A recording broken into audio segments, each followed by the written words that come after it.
Hey everyone, hope you're having a great day. I want to show you something, a little tech tip here. I'm sure some of you know this, some of you don't know this. When installing a CV axle, like on this vehicle, this is a Ford Transit Connect. We had the transmission out of it and reinstalling it. On the CV axle, the clip that's on the end here, you want to have the opening at the 12 o'clock position when you're installing. The reason being is the clip itself, if it's hanging down at say the 6 o'clock position, you see how high it sits on the splines? It can actually roll itself over onto the splines and jam, or just really give you fits.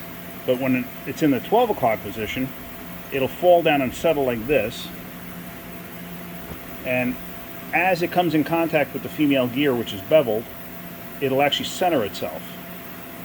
It makes installation way easier. So I just thought that was a nice little tech tip. Figured I'd show you guys. Hopefully it helps some of you out, because I've seen people struggle with this in the past. Anyway, that's it.